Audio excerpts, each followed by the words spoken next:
ইশতেহার হচ্ছে প্রেমিককে দেওয়া বা প্রেমিকাকে দেওয়া প্রেমিকের সেই সকল মিথ্যা প্রতিশ্রুতি যেটা আসলে কখনো বাস্তবায়ন হয় না। আমি তো আসলাম, বরিশালে ছিলাম আন্দোলনে প্রায় 1 মাসের বেশি সময়। তো এর মধ্যে আসলাম একদম শেষ সময়, এসে যতটুকু পারছি সবার কাছে যাওয়ার চেষ্টা করছি, কথা বলার সুযোগ হচ্ছে। একটা সুযোগ পেয়েছি যে সবার সাথে পরিচিত হওয়ার, তো এটাকে কাজে লাগাচ্ছি আর কি, যতটুকু পারছি আর কি। তার মধ্যে শারীরিক একটু অসুস্থতা আছে, একটু বেগ পেতে হচ্ছে, কিন্তু চেষ্টা চালাচ্ছি। তবে নির্বাচনের মাঠ বেশ একটা উৎসব মুখর পরিবেশ।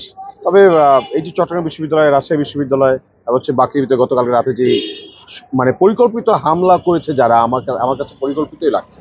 কেননা এটা এতটা স্ট্রং একটা চেইনের মতো মনে হচ্ছে যে মানে এলাকাবাসীর মধ্যে ছাত্রলীগ ঢুকে ঢুকে হচ্ছে ছাত্রদেরকে মারতেছে। এটা তো একটা পরিকল্পিত একটা বিষয়। সো এইটার ইম্প্যাক্ট ঢাকা বিশ্ববিদ্যালয়ের উপরে পড়ে কিনা আসলে এটা নিয়ে আমরা সবাই ভাবছি। এবং দেখা যাচ্ছে যে নগর পড়লে তো আসলে আর দেবালয় এড়ায় না। ঢাকা বিশ্ববিদ্যালয়ের এখন ডাকসু উপরে এটির ইম্প্যাক্ট পড়ে কিনা এটা এখন কনসার্নের বিষয় আমাদের সবারই। তবে সবাই এখন আমরা সতর্ক অবস্থানে থাকবো এবং সবাই একসাথে এইরকম কোনো পরিস্থিতি ঢাকা বিশ্ববিদ্যালয়ে ঘটলে সেটা মোকাবেলা করার জন্য আমরা প্রস্তুতি নিচ্ছি। প্রতিবন্ধকতা ওইভাবে তো তেমন একটা পাইনি। হলে হলে যাচ্ছি, শিক্ষার্থীরা বেশ খুব পজিটিভ অ্যাপ্রোচে হচ্ছে, তারা একসেপ্ট করছে, তারা পজিটিভ রেসপন্স করছে।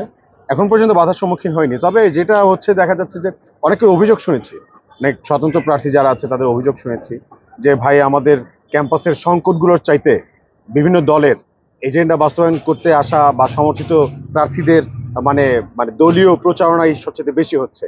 তো আমরা আপনাদের যারা গণমাধ্যম কর্মী ভাইরা আছেন, যারা হচ্ছে সবসময় সত্যের পক্ষে ছিলেন, আছেন, থাকবেন, আমরা বিশ্বাস করি, তাদের কাছে অনুরোধ করবো যে আপনারা অন্যান্য স্বতন্ত্র প্রার্থী ভাই, আমাকে নিয়ে কোনো রকম অবজেকশন নেই, আপনারা যতটুকু সহযোগিতা করছেন আলহামদুলিল্লাহ, আলহামদুলিল্লাহ, টোটালি আলহামদুলিল্লাহ। কিন্তু অন্যদের কথা তো আমাদের ভাবতে হবে, মনে রাখতে হবে যে যারা অনেক পটেনশিয়াল প্রার্থীরা কিন্তু আছে, তাদের কথা কিন্তু আমাদের শোনা দরকার। শিক্ষার্থীরা যাতে ওই প্রার্থীদেরকে বেছে নিতে পারে, স্বতন্ত্র প্রার্থীদেরকে বেছে নিতে পারে, সেক্ষেত্রে আপনাদের সহযোগিতা আমরা আসলে প্রত্যাশা করি। এখন সবার মুখ হয়ে এইটুকু বলছি আর কি। তাহলে আমার কোনো ইশতেহার নাই, আমি কোনো ইশতেহার দিবও না। আপনারা হয়তো কম বেশি সবাই জানেন, এর আগেও কিন্তু ডাকসু নির্বাচন হয়েছে, অনেকে ইশতেহার দিয়েছে।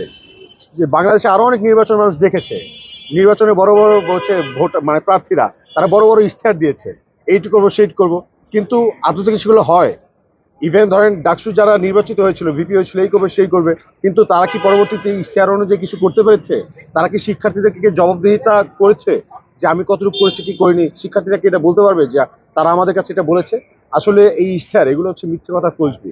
আমার কাছে এটা মনে হয় যে ইশতেহার হচ্ছে প্রেমিককে দেওয়া বা প্রেমিকাকে দেওয়া প্রেমিকের সেই সকল মিথ্যা প্রতিশ্রুতি যেটা আসলে কখনো বাস্তবায়ন হয় না। তো আসলে আমি আপনাদেরকে মিথ্যা প্রতিশ্রুতি দিতে চাই না, আমি আপনাদেরকে অ্যাকশন প্ল্যান দিব, ওয়ার্ক প্ল্যান দিব, যে প্রথম 10 দিনে কি করব সেটা গণশুনানি করব, যে ভাই কি করতে চাই, এটা করতে চাই, যুক্ত করার থাকলে বলেন। ঢাকা বিশ্ববিদ্যালয়ের সকল শিক্ষার্থীদের প্রবলেমগুলো অ্যাড্রেস করবো প্রথমে, তারপর সেটা নিয়ে হচ্ছে যাবো বিশ্ববিদ্যালয় প্রশাসনের কাছে, কথা বলবো, তাদের কাছে জানাবো এটা আমরা চাই। তারপর হচ্ছে তাদেরকে টাইম বেঁধে দিব, 1 মাস পর আবার গণশুনানি করবো, 2 মাস পর আবার গণশুনানি করবো, আপডেট জানাবো। এবং যদি 1 মাস মানে 100 দিনের মধ্যে সেগুলো বাস্তবায়ন না হয়, তাহলে হচ্ছে সবাইকে নিয়ে, সকল শিক্ষার্থীকে নিয়ে আমরা আন্দোলন প্রতিরোধ গড়ে তুলবো। বিশ্ববিদ্যালয় প্রশাসনের কাছ থেকে আমরা তাদেরকে ধরে সেগুলো আদায় করে ছাড়বো। আর যদি না পারি, সেই অনুযায়ী যদি না পারি, রিজাইন করে দিব, রেজিগনেশন লেটার আগেই রেডি রাখবো। এবং 365 দিন কি করবো সেটা ওয়ার্ক প্ল্যান থাকবে। এবং 365 নাম্বার দিনেই রিজাইন করে 366 নাম্বার দিনে যদি একদিন বেশি যায়, এই ডাকসুর একদিন যদি বেশি যায়, তাহলে 366 নাম্বার দিনে আমি নিজে আন্দোলন করবো নতুন ডাকসুর জন্য।